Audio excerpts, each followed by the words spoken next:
दिनेश राय एक बार पुनः अपने YouTube चैनल राय सर क्लासेस में आप सभी का बहुत बहुत स्वागत करता हूं, अभिनंदन करता हूं।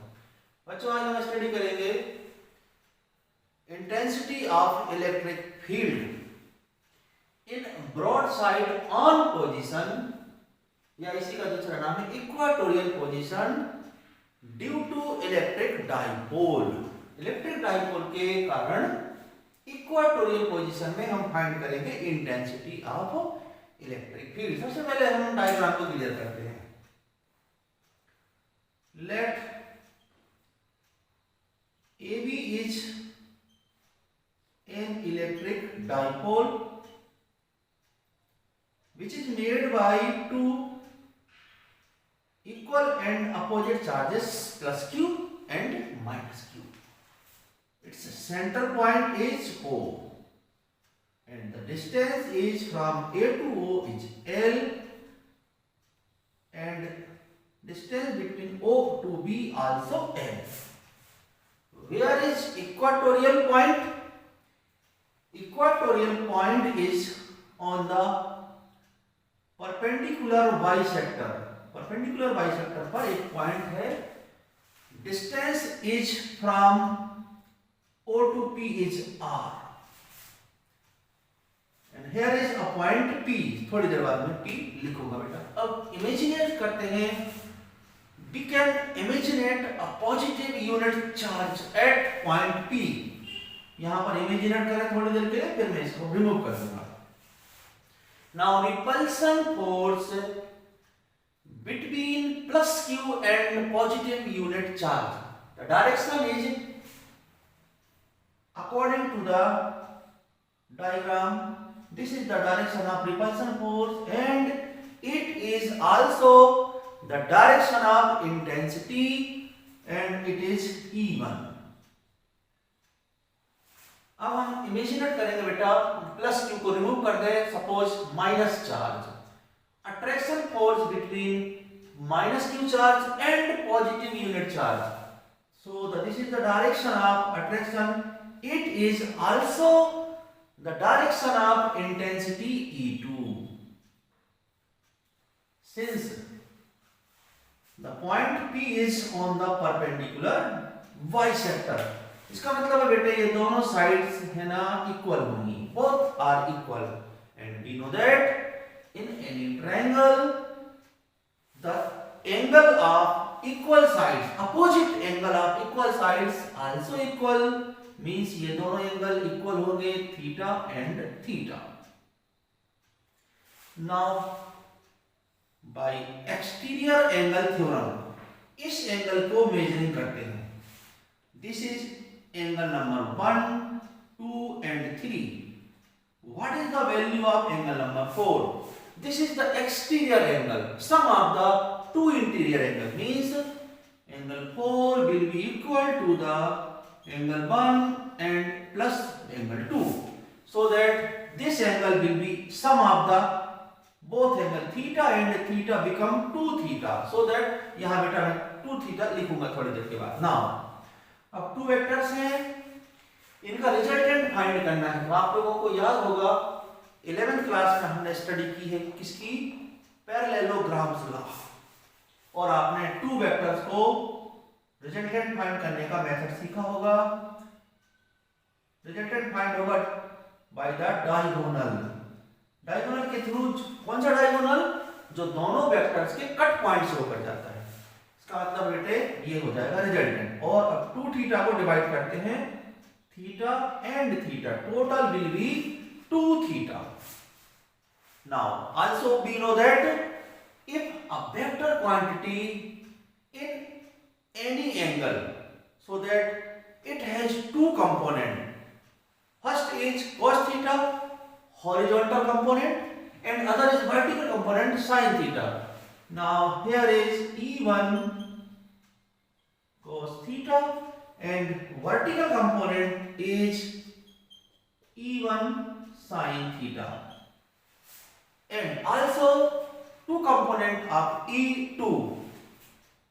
Now other is E2 cos theta and vertical component is E2 sine theta. Overall due to diagram हम देख सकते हैं कि इंटेंसिटी के 4 पार्ट हो चुके हैं, 2 parts in horizontal direction and 2 parts in vertical direction, but horizontal direction are in same direction but vertical components are in opposite direction। इसका मतलब क्या है, ये जो दोनों है ना बेटे कंपोनेंट कैंसिल हो जाएंगे, cancel two each other, but in similar direction ये दोनों एक दूसरे में सम हो जाएंगे। सो द रिजल्टेंट इंटेंसिटी में हम क्या करेंगे, इन दोनों को कैंसिल करेंगे और इनको सम करेंगे। Now intensity of electric field, intensity of electric field at point P due to plus Q charge, the answer is E1 equal to 1 by 4 pi epsilon naught K Q by distance square। Distance को measuring करेंगे बेटा तो this is AP, distance AP square, this is equation number first. Similarly we can find the intensity due to negative charge and same language लिखोगे आप, बस यहां पर आपको चेंज करके माइनस क्यू लिखना पड़ेगा। ये लैंग्वेज में नहीं लिख रहा हूं, सेम आप लोग समझ गए ना बात को, यहां बेटा ओनली मैंने माइनस क्यू लिख दिया, बाकी is it as it is रहेगी। Means answer become E2 equal to 1 by 4 pi epsilon naught K Q by distance is BP, so it is BP square।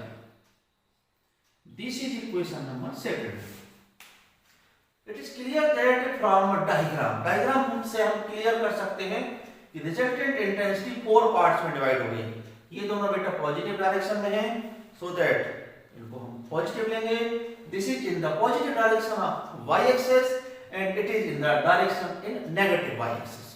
So overall answer will be 4 parts, इसके हम निकालेंगे E equal to E1 sin theta positive direction में, negative direction minus E2 sin theta and third is E1 cos and fourth is E1 cos, E2 cos, E1 cos theta and also E2 cos theta. ये overall हमने 4 parts में लिख दिया। अब क्या करेंगे बेटे, since distance of A to B and B to B both are equal, now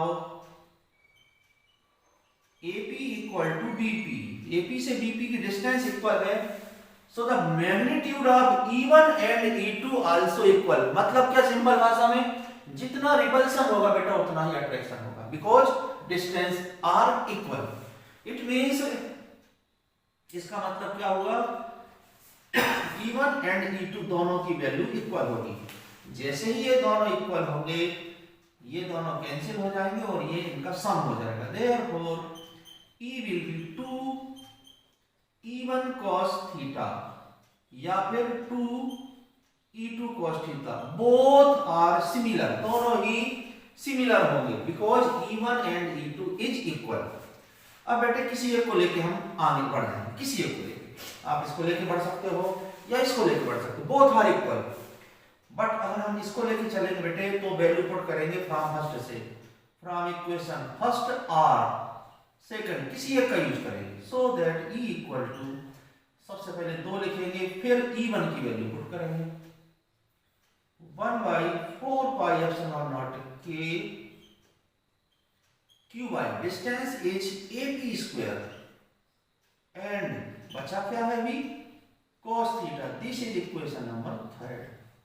अब हमें AP स्क्वायर को फाइंड करना पड़ेगा। AP स्क्वायर आप देख सकते हैं इन राइट ट्रायंगल AOP, इस राइट ट्रायंगल में सॉल्व करते हैं। In right triangle AOP by Pythagoras theorem, Pythagoras theorem का यूज करें। Square of hypotenuse means AP square equal to square of base and plus square of perpendicular means OP square. Now AP square will equal to AO का कितना है value बेटे L, L square plus OP की value by the diagram is are square, so that हमें find करनी है AP square को। अब हमें थोड़ी देर बाद कॉस में बेटा जरूरत पड़ेगी एपी की, तो हम पहले से निकाल कर रख लें। AP will be L square और प्लस आर स्क्वायर, यहां से स्क्वायर रिमूव करेंगे तो पावर हो जाएगी 1/2। This is the value of AP. Now we can solve cos theta, and cos theta equal to क्या होता है, base upon hypotenuse, base upon hypotenuse. Base कितना है आप डायग्राम से देख सकते हैं, AO, and hypotenuse is AP। cos theta equal to AO को मेजरिंग कर चुके हम बाय डायग्राम के थ्रू L, एंड AP की वैल्यू हमारे पास ऑलरेडी है इधर से, है ना। तो ये वैल्यू बेटा उठा के यहां रख दें, L square plus R square and whole power 1/2। Now put the value of cos theta and AP square, दोनों वैल्यू पुट करते हैं फ्रॉम इक्वेशन नंबर 3 में। इक्वेशन 3 से हम देख सकते हैं E equal to 2 into 1/4 pi epsilon naught K Q by AP square। The value of AP square is L square plus R square into remaining is cos theta। cos theta की value रखते हैं L upon L square plus R square and whole power 1/2। अब यहां से हम क्या करने वाले हैं, इन दोनों का बेटा बेस इक्वल है, बेस इक्वल होने से पावर का क्या करेंगे, पावर सम हो जाएगी। यहाँ होल पावर आप देख सकते हैं 1 होगी, और इधर पावर कितनी है 1/2, सो ओवरऑल भी 3/2।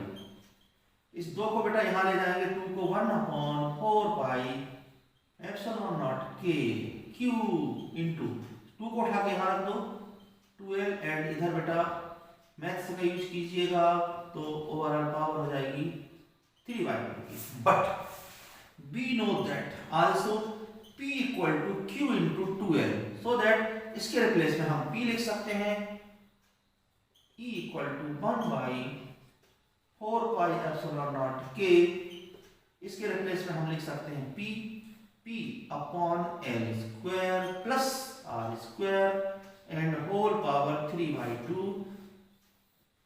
This is the final answer, and आप यूनिट का भी यूज कर सकते हैं NYC। This is the intensity of electric field in broadside on position or in equatorial position due to electric dipole। This is another important question। अब इसमें बेटे हम 2 कंडीशन यूज करेंगे। आप लोगों को याद होगा इसकी साइज बहुत कम होती है, सिमिलर स्मॉलर साइज होती है, बहुत छोटी साइज होती है, सो दैट जो L की वैल्यू है वो बहुत कम होती है। L is less than R, means यहां से हम L को नेगलेक्ट करेंगे। Therefore E equal to 1/4 pi epsilon naught K P upon, यहां से बेटे नेगलेक्ट करो L को, R स्क्वायर पावर 2 की कैंसिल हो जाएगी, बचेगी 3 की पावर, न्यूटन पर कूलम।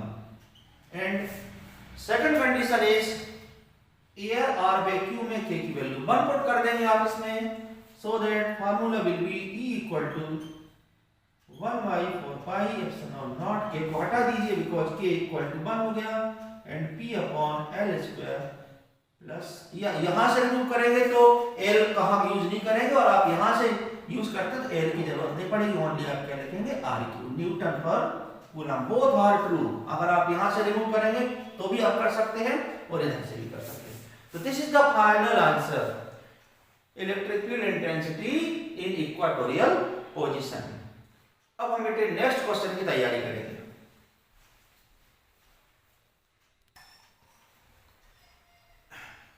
नेक्स्ट क्वेश्चन को पढ़ने के पहले मैं आप लोगों को एक बार और याद दिला दूं बेटे कि हम अभी फर्स्ट यूनिट पढ़ रहे हैं। फर्स्ट यूनिट में अभी तक हमने कितने इंपॉर्टेंट क्वेश्चंस की बात की है, आप लोगों को याद होगा।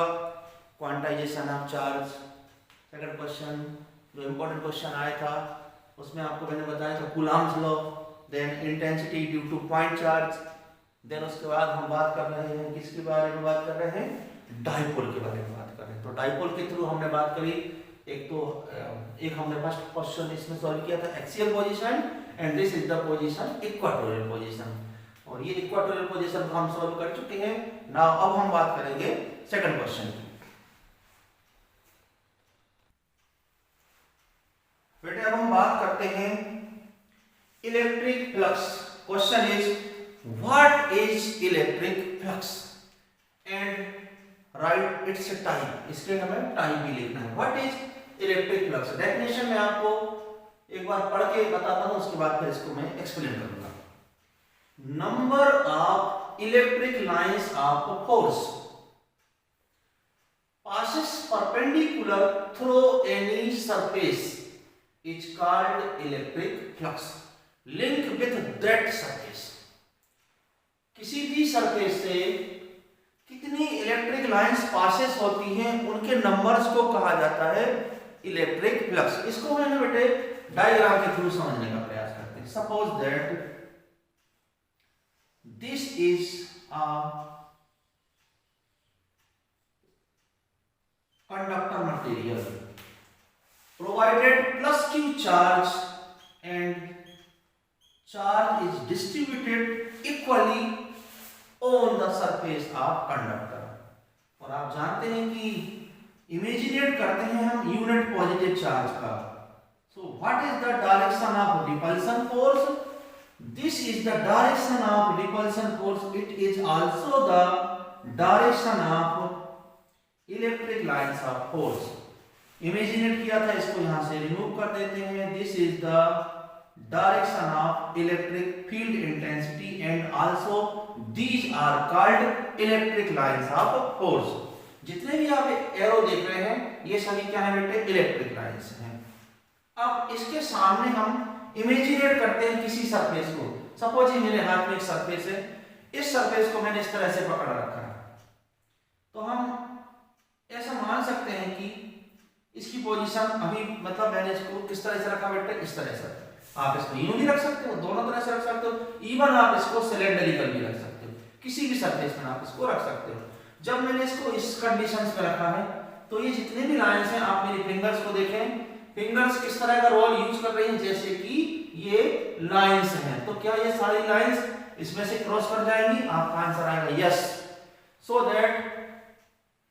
That electric flux will be maximum, इस कंडीशन में मैक्सिमम होगा। बट है ना बेटे, जैसे मैं इसको यूं करूंगा, पैरेलल करूंगा, और आप देखिए इसको है ना बिल्कुल इतना थिन समझ लें कि ये वाला डायमेंशन नहीं है, ओनली सिंगल ये ही डायमेंशन है। So in this conditions all the electric lines are parallel to the surface, so that एक भी लाइन इसमें से पासेस नहीं हो सकती। बट अब एक दूसरा डायग्राम देखो जिसमें आपको सारी बातें क्लियर होंगी। इस डायग्राम में सारी बातें क्लियर होंगी। Suppose this is a cylindrical surface, यह एक सिलेंडरिकल सरफेस है। अब इसमें बेटे 3 सरफेस है। ऊपर का surface it is S1 and नीचे का surface it is S2। Circular surface S1 and S2, और जो बीच का सरफेस है curve surface called S3। Overall 3 surfaces हैं। अब इलेक्ट्रिक लाइंस कहां से पासेस होंगी, कौन से सरफेस से पासेस हो रही हैं? जितनी भी लाइंस हैं सभी की सभी लाइंस पासेस होंगी एक ही सरफेस से, और वो सरफेस कौन सी है, S3। No any electric lines passes through S1 and S2। इसका मतलब है बेटे कि S1 एंड S2 का इलेक्ट्रिक फ्लक्स 0 है, बट S3 का इलेक्ट्रिक फ्लक्स मैक्सिमम है ना। अब मैं इसकी पोजीशन चेंज करने वाला हूं। जब इसकी पोजीशन चेंज करेंगे तो आप और ज्यादा क्लियर इसको समझ पाएंगे। अगेन पॉजिटिव चार्ज, ये क्या हो जाएगी बेटे, इलेक्ट्रिक लाइंस का डायरेक्शन हो जाएगा। और अब मैंने पोजीशन इसकी सिलेंडरिकल ऑब्जेक्ट की पोजीशन चेंज कर दी। इसको मैंने अब हॉरिजॉन्टल कर दिया, पहले वर्टिकल रखा था, अब हॉरिजॉन्टल। जितनी भी लाइंस यहां से पासेस होंगी वे lines S1 means circular surface S2 other circular surface and curve surface is S3। तो ये लाइंस बेटा S1 से एंटर करेंगी और आप देख सकते हो S2 से पासेस आउटसाइड हो जाएंगी, बाहर निकल जाएंगी। No any one electric lines passes through S3 so that in these conditions electric flux maximum for S1 and S2 and minimum for S3। Clear हो गया होगा। यहां पर हम क्या देख रहे हैं, S3 का मैक्सिमम है, S1 और S2 का 0 है। इस कंडीशन में S1 और S2 का मैक्सिमम है एंड S3 का 0 है। तो ये डायग्राम के थ्रू समझ में आ गया। डेफिनेशन एक बार और पढ़ते हैं, फिर मैं आपको इसका फार्मूला क्लियर करता हूं। Number of electric lines of force, ये सभी क्या है बेटे, electric lines of force passes perpendicular through any surface is called electric flux. It is represented by symbol phi e and it is a scalar quantity। ये बेटा एक scalar quantity है but depend कर रही है दो वेक्टर क्वांटिटी पर। Where is two vector quantity, first is intensity of electric field and other is surface area. ये दो क्वांटिटी हैं, दोनों ही वेक्टर क्वांटिटी हैं। फर्स्ट इज इंटेंसिटी, इसका मैग्नीट्यूड अगर हाई है तो number of electric lines increases हो जाएंगे। सरफेस एरिया भी अगर लार्ज करते हैं तो भी हम उसमें से देखेंगे कि more number of lines passes होती हैं।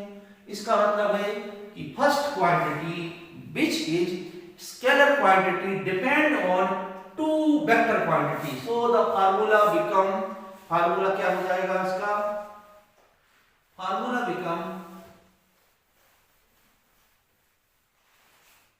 phi e equal to two vector quantity. First is intensity and other is surface area E into S. Now both are vector, आपको वेक्टर का साइन लगाना पड़ेगा और यहाँ डॉट प्रोडक्ट क्यों आएगा, because the product of two vector is scalar. जब scalar आएगा तो आपको डॉट का यूज करना है और जब वेक्टर आता है तो आपको वेक्टर क्वांटिटी के लिए वेक्टर क्रॉस का यूज करते हैं।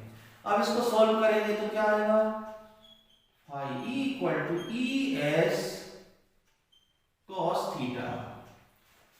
ये कैसे बना आप लोगों को याद होगा 11th क्लास में, a dot b, two vector a and b equal to a b cos theta.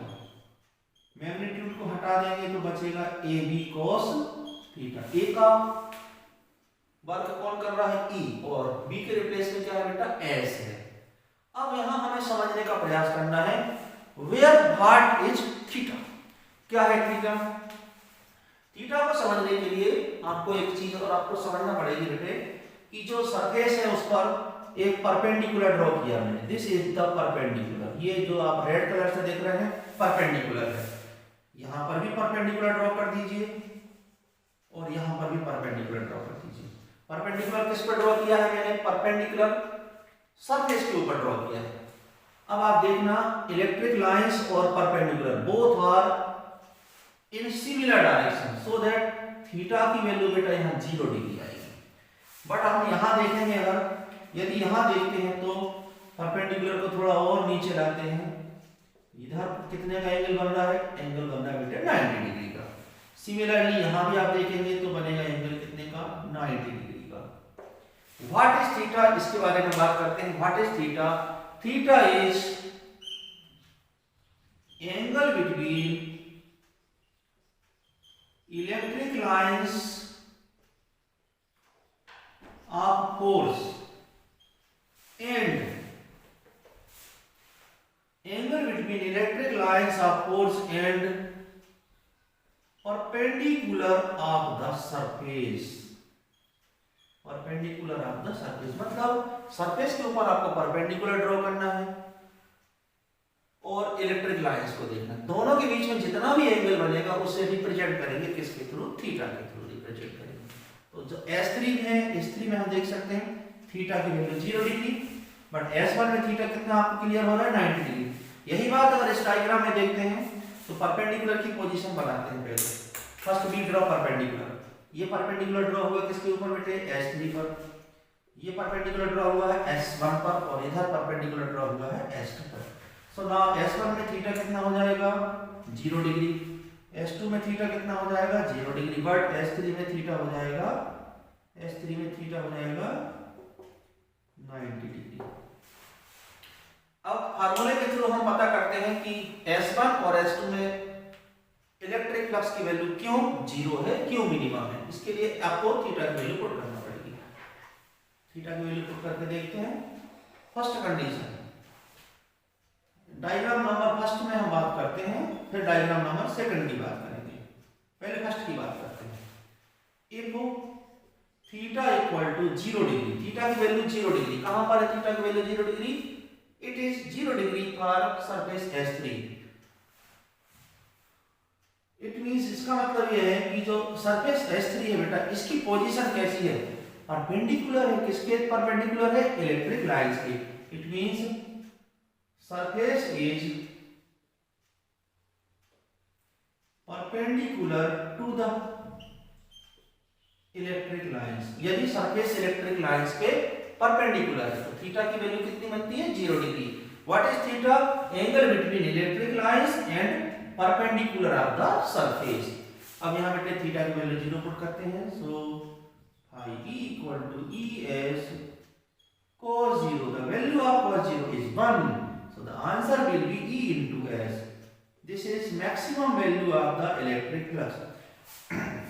Maximum value कब होगी, जब सरफेस परपेंडिकुलर हो, यानी कि थीटा की वैल्यू 0 डिग्री हो। नाउ S1 एंड S2 में हम देखें तो थीटा की वैल्यू आती है बेटे 90 डिग्री। इसका मतलब क्या है, इसका मतलब है surface is parallel to the electric lines of force. Theta की वैल्यू 90 पुट करते हैं तो phi E की वैल्यू आएगी बेटा E as cos 90 and we know that cos 90 is 0 means phi E की वैल्यू 0 हो जाएगी, अर्थात एक भी इलेक्ट्रिक लाइंस पासेस नहीं होगी। आप डायग्राम से भी देख सकते हैं बेटे और फार्मूले से भी देख सकते हैं, दोनों का रिजल्ट सिमिलर आना चाहिए और आ भी रहा है। S1 एंड S2 में phi E की वैल्यू 0 आती है, बट S3 के लिए हम देख रहे हैं कि मैक्सिमम आती है। अब आप इसी बात को इसमें सॉल्व कर सकते हैं, ये आपके लिए होमवर्क रहेगा। आप इसमें थीटा की वैल्यू पुट करेंगे तो आप क्या देखेंगे, S1 के लिए मैक्सिमम रहेगा, S2 के लिए भी मैक्सिमम रहेगा, बट S3 के लिए मिनिमम रहेगा। तो इस तरह से हमने बात की इलेक्ट्रिक फ्लक्स की। अब हम इसके टाइप की बात करते हैं। अब बेटे हम बात करते हैं इलेक्ट्रिक फ्लक्स के टाइप की बात करते हैं, कितने तरह का होता है। इलेक्ट्रिक फ्लक्स बेटा 2 टाइप का होता है, पॉजिटिव एंड नेगेटिव। इसको समझने के लिए हम ये डायग्राम से बात कर सकते हैं। सपोज डायग्राम ए में हम क्या देख रहे हैं कि यहाँ पर बेटा पॉजिटिव चार्ज को इमेजिनेट किया है और यहाँ पर इमेजिनेट किया नेगेटिव चार्ज को, और अब यहाँ से हम पॉजिटिव यूनिट चार्ज को डिफरेंट डायरेक्शन में लेकर रख देते हैं। तो आपको मालूम है कि प्लस एंड प्लस में रिपल्सन फोर्स आता है। So the lines passes outside of the surface, lines कहाँ जाएंगी, बाहर की तरफ जाएंगी। लेकिन यहाँ पर आपको इमेजिनेट करना पड़ेगा पॉजिटिव चार्ज को इंफिनिटी पर। इंफिनिटी पर अट्रैक्शन आएगा माइनस और प्लस में, तो लाइंस बेटा अंदर की तरफ आएंगी। डायरेक्शन इनसाइड द सरफेस, तो जब लाइंस बेटा बाहर की तरफ पासेस होती हैं, बाहर की तरफ हम देख सकते हैं लाइंस बाहर की तरफ पासेस हो रही हैं, तो इस कंडीशन में इलेक्ट्रिक फ्लक्स को बेटा पॉजिटिव मानते हैं, और जब अंदर की तरफ आती है इनसाइड द सरफेस तो उसको क्या मानते हैं, नेगेटिव। तो इजी क्वेश्चन था, इसमें कोई ज्यादा आपको प्रॉब्लम नहीं आना चाहिए। अब यूनिट की बात करते हैं, इलेक्ट्रिक फ्लक्स का यूनिट क्या होना चाहिए, what is the unit of electric flux. इसको हम पता करते हैं फार्मूले के through, phi equal to E into S। The unit of phi E, unit E की यूनिट क्या होती है, न्यूटन पर coulomb N/c, and unit of surface means A into A, मतलब S equal to length into width means क्या हो जाएगा बेटा, metre square. So here is metre square. तो क्या यूनिट हुई इसकी, न्यूटन मीटर स्क्वायर पर coulomb N/c into metre square. It is the unit of electric flux. तो इस तरह से आपको आज का वीडियो अच्छा लगेगा, आप अच्छे से देखें और अगर किसी तरह की कोई प्रॉब्लम आती है तो आप छोटे बेटे में कमेंट्स में लिखें, आपके प्रॉब्लम्स को मैं दूर करने का पूरा प्रयास करूंगा। और जो नेक्स्ट मेरा वीडियो आपको मिलेगा उसमें मैं आपको बहुत इंपॉर्टेंट क्वेश्चन बताऊंगा। आपको मेरी क्लास रेगुलर वॉच करना है। मैं आपको नेक्स्ट क्वेश्चन पढ़ाऊंगा बेटे Gauss's theorem. What is Gauss theorem, ये बहुत इंपॉर्टेंट क्वेश्चन है और ये इसके बारे में अपन बात करेंगे कल। जय हिंद, जय भारत।